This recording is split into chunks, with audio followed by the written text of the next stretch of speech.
estrategia del día es traída para vos por bloomberlinia.com. Muy buenos días, estrategas. Soy Francisco Aldaya, editor de bloomberlinia.com, y hoy les voy a contar las 3 noticias más importantes para que arranquen su día. Además, Mariano Espina con lo más importante de la política en recintos del poder. Como siempre, no se olviden de darle clic al botón para seguir a este podcast, de compartir este capítulo, de activar las notificaciones y si te gusta lo que hacemos acá de lunes a viernes, ¿por qué no darnos un 5 estrellas? 1. La inflación bajó al 2,8% en abril, sorprendiendo así a prácticamente todo el mercado, incluyendo a grandes bancos internacionales como el Goldman Sachs, que habían anticipado un número por arriba del 3%. El IPC finalmente dio bastante por debajo del 3,7% registrado en marzo y se confirma lo que viene diciendo Milei, que no hubo pass-through a precios por el salto del tipo de cambio oficial después del 11 de abril con el acuerdo con el fondo y la salida del cepo. Con este dato, el acumulado del año llega al 11,6%, mientras que en los últimos 12 meses suma 47,3%, todo esto según los números que dio a conocer ayer el INDEC. Las consultoras locales habían calculado un 3,2% de acuerdo al consenso del REM, mientras que bancos como el Goldman, el Itaú y BNP habían estimado entre 3 y 3,4%. Si miramos por categorías, la inflación núcleo fue la que más alta dio con 3,2%, mientras que los precios estacionales aumentaron 1,9% y los regulados apenas 1,8%. El rubro que más aumentó en el mes fue restaurantes y hoteles con 4,1%. Le siguió de cerca recreación y cultura con 4%, principalmente por los incrementos en espectáculos y servicios culturales. En el otro extremo, los que menos subieron fueron transporte con 1,7% y equipamiento y mantenimiento del hogar con apenas 0,9%. Y mirando para adelante, mencionar que ayer el secretario de Finanzas Pablo Quirno compartió en redes sociales la medición de Fernando Marul para la primera semana de mayo, para la cual el economista vio un 0% en la variación de los precios. Cierro con lo siguiente, y es que en principio el gobierno anunciaría hoy jueves su nuevo esquema para fomentar la utilización de dólares no declarados por los argentinos. Veremos qué sale y mañana te lo comento. 2.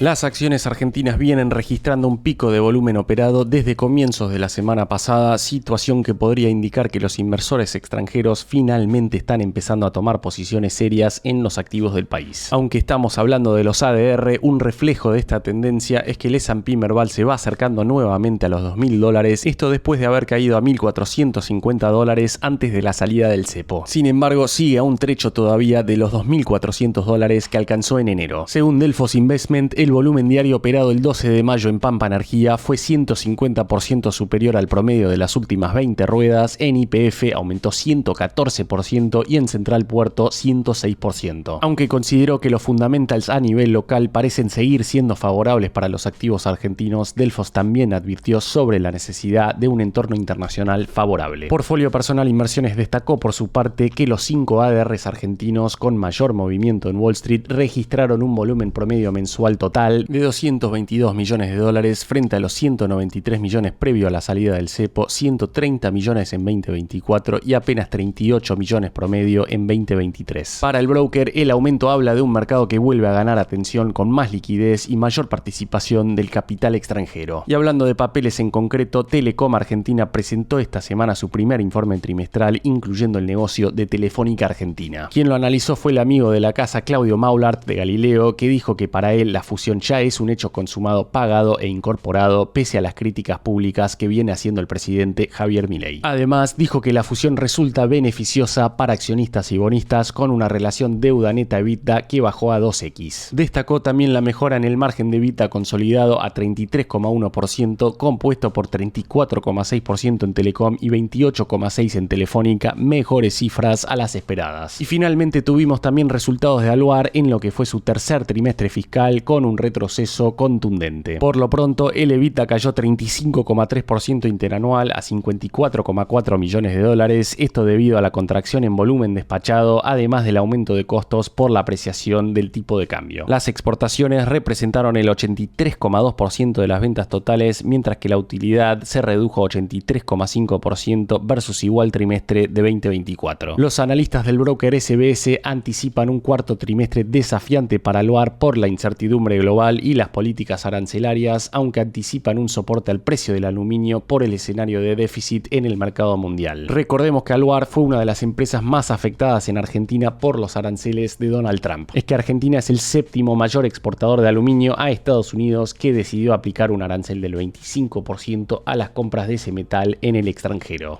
3. Larry Fink, CEO de BlackRock, advirtió esta semana que la volatilidad de los mercados va a persistir, esto pese a la tregua comercial entre Estados Unidos y China. En sus palabras, va a haber mucha volatilidad hasta que dispongamos de una mayor certidumbre respecto de cuál es el nuevo equilibrio en el comercio mundial. En el foro de inversión saudí-estadounidense en Riyadh, Fink consideró que ese nuevo equilibrio va a depender de cómo Estados Unidos reoriente el comercio global después de esta tregua de 3 meses. Y mientras siga la incertidumbre, podríamos ver mayores posiciones en cash en fondos como las que venía acumulando Warren Buffett en los últimos tiempos. El ejecutivo también observó una modesta recolocación de capital desde Estados Unidos hacia otras economías, especialmente europeas. En lo que va del 2025, el S&P 500 quedó hasta ayer muy cerca del 0%, mientras que el Dow Jones y el Nasdaq estaban 1,2% y 1,1% abajo respectivamente. Ayer el único de los tres que cerró en verde fue el Nasdaq levemente, y los economistas siguen advirtiendo que la tregua es temporal y posiblemente no logre frenar la desaceleración de la economía norteamericana. Recordemos que aunque Trump bajó los aranceles sobre productos chinos del 145 al 30%, ese nivel sigue siendo sustancialmente más alto que antes de enero. Por el lado más bullish, quien retiró su proyección de una recesión en Estados Unidos esta semana fue el JP Morgan. En cambio, el economista jefe de EY, Gregory Daco, argumenta que las presiones inflacionarias y la incertidumbre política continuarán afectando la contratación y el gasto. Los efectos en el mercado laboral estadounidense podrían comenzar a evidenciarse a finales de mayo con un aumento en las solicitudes de seguro de desempleo. Sin embargo, el impacto inflacionario de los aranceles podría recién empezar a verse en los informes de mayo que se publicarán a mediados de junio. Pero volviendo al caso de los más optimistas, el banco suizo UBS elevó su estimación de crecimiento para Estados Unidos en 2025 del 0,5 al 0,9%, mientras que el Barclays también retiró completamente sus pronósticos de recesión. Mientras tanto, la Fed sigue con un dilema, teniendo en cuenta que las decisiones sobre tasas de interés van a depender de si el deterioro laboral supera en magnitud a la inflación. Los inversores por lo pronto ahora recién esperan un primer recorte de tasas en septiembre.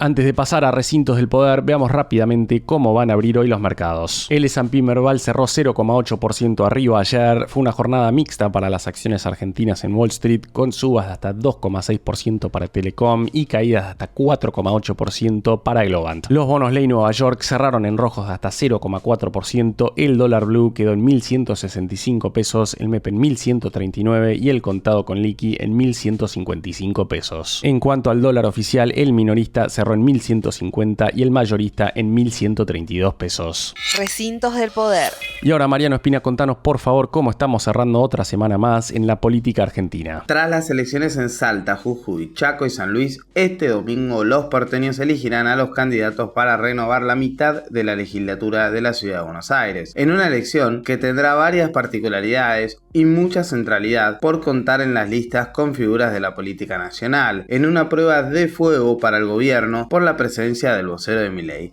Manuel Adorni, mientras que un posible triunfo del peronismo con Leandro Santoro o la eventual caída del PRO en su principado son algunas de las variables a las que estará atento la opinión pública este domingo. Pero no es todo la capital federal y vamos a escuchar una breve entrevista, un breve diálogo en exclusiva con Bloomberg Línea al gobernador de Chubut, Ignacio Torres. Nacho, ¿qué escenario ves para las elecciones de este año? La verdad que las últimas elecciones dan muestra de algo que para mí es clave, que es que la Argentina no es la capital federal.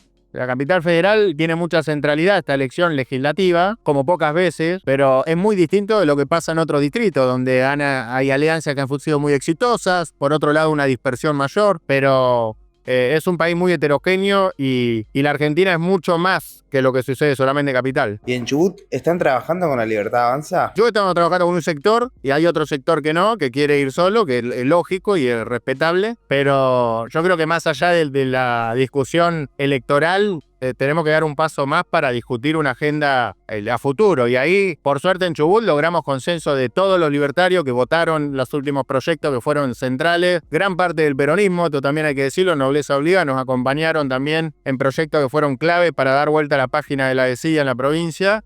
Y también el PRO y la UCR. Creo que incluso hay un sector del peronismo no kirchnerista que está entendiendo que puede haber un camino de desarrollo sostenido a mediano o largo plazo y no tenemos que refundar el país cada 4 años. ¿Cuáles son los objetivos para el PRO, para el partido, para este 2025? El objetivo para la Argentina es esto: reforma fiscal, clave, es una deuda pendiente de muchísimos años, quitarle el pie encima a la producción al trabajo, ver también cómo es la distribución geográfica del esfuerzo de todos los contribuyentes y exportar más. La Argentina tiene que exportar más y para exportar más la gran revolución que tenemos que dar es de competitividad. Y hoy hay una oportunidad para darla, sin duda.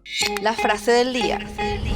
Antes de irnos, escuchemos lo que dijo ayer el vocero presidencial Manuel Adorni al anunciar una reforma migratoria. En los últimos años ingresaron 1,7 millones de inmigrantes irregulares a la Argentina. Además, Argentina fue demasiado permisiva con los que ingresaron de forma regular. Deportaciones de extranjeros que delincan, luz verde para cobrar aranceles universitarios a estudiantes no residentes y el pago de servicios de salud para no argentinos. Aclarando que no todo esto es obligatorio, ¿qué pensás de las medidas? Déjame saber en la encuesta de hoy.